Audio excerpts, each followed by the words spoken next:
Halo teman-teman, perkenalkan nama lengkap saya Tresia Horetliwun, NIM 22032456. Saya adalah mahasiswa D3 Perkamedis dan Informasi Kesehatan di Sekolah Tinggi Ilmu Administrasi Setia Malang. Di sini saya akan membuat video pembelajaran anatomi fisiologi sistem endokrin. Dosen pengampu Henry Didiharto, Escape Nurse MPD.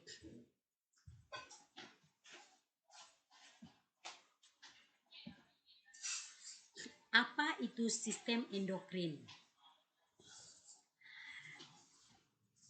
Yang pertama, fungsi sistem endokrin. Menghasilkan hormon untuk tubuh manusia, mengontrol aktivitas kelenjar tubuh, merangsang pertumbuhan jaringan, mengatur metabolisme, oksidasi, mengatur metabolisme, oksidanasi, meningkatkan penyerapan glukosa pada usus halus, mempengaruhi metabolisme lemak, vitamin, mineral. Yang pertama, kelenjar hipotalamus. Yang kedua, kelenjar pineal. Yang ketiga, kelenjar hipofisis. Yang keempat, kelenjar tiroid. Yang kelima, kelenjar paratiroid. Yang keenam, kelenjar timus. Yang ketujuh, kelenjar adrenal. Yang kedelapan, kelenjar pankreas. Yang kesembilan, kelenjar ovarium. Yang kesepuluh, kelenjar testis.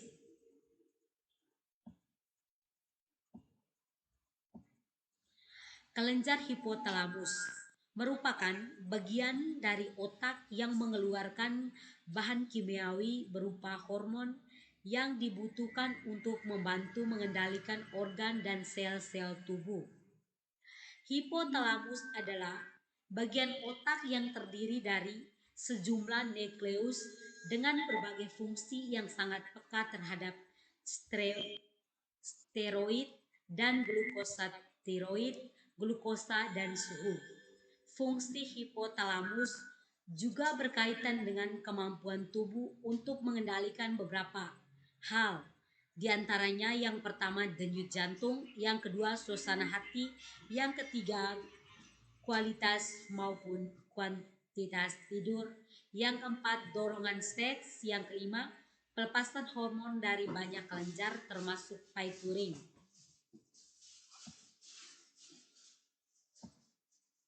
Kelenjar pineal terletak di atas kelenjar hipofis, menghasilkan hormon melatonin, berfungsi mengatur sekresi yang dilakukan oleh corpus luteum dan mengaktifkan sel melanosit serta menghasilkan melatonin untuk warna kulit.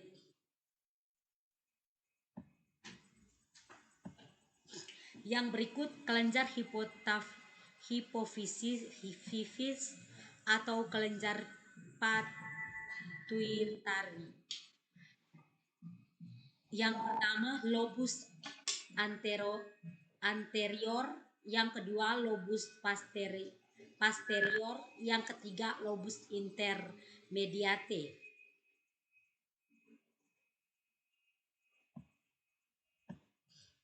Yang berikut lobus posterior terdiri dari jaringan saraf sehingga disebut hipofise. Hormon yang dihasilkan yang pertama ADH, vasopressin meningkatkan reabsorpsi air oleh tubuh diserta oleh tubulus koleduktus ginjal sehingga menurunkan produksi urin. Yang berikut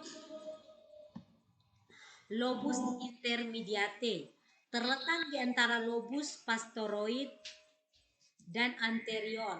Yang pertama menghasilkan MSH atau melantoropin yang berfungsi merangsang melagogenesis dan memberi warna gelap pada kulit. Yang kedua, selain itu menjaga menghasilkan endorfin yang mengendalikan reseptor nyeri.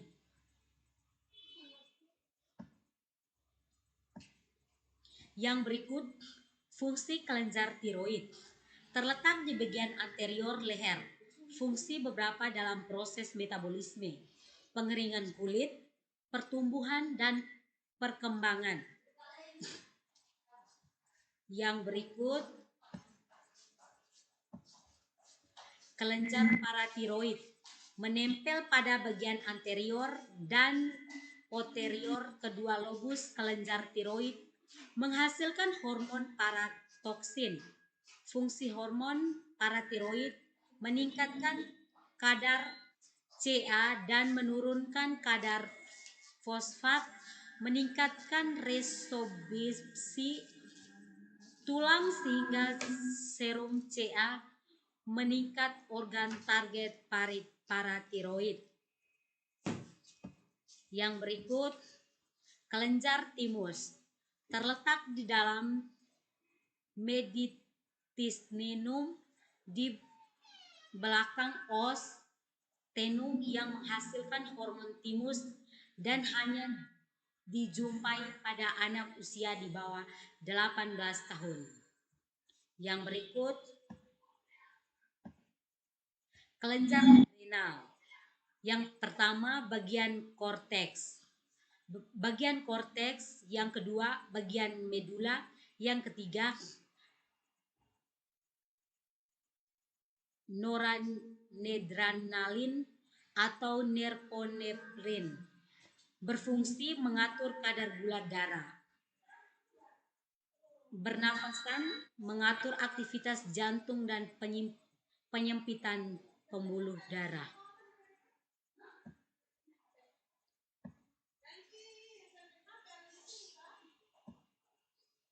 Yang berikut, kelenjar pankreas mempunyai fungsi eksokrin dan endokrin.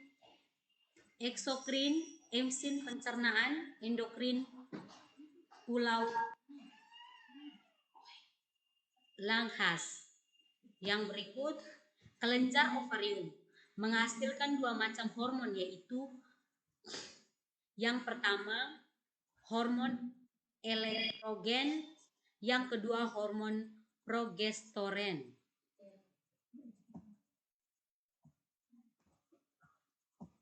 Yang berikut, kelenjar testis terletak di bagian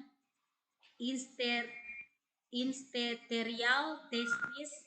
Kelenjar ini dibentuk oleh sel-sel Leydig dan menghasilkan hormon relaksin dan testosteron. Yang ketiga, macam-macam sel yang di atas testis. Yang berikut,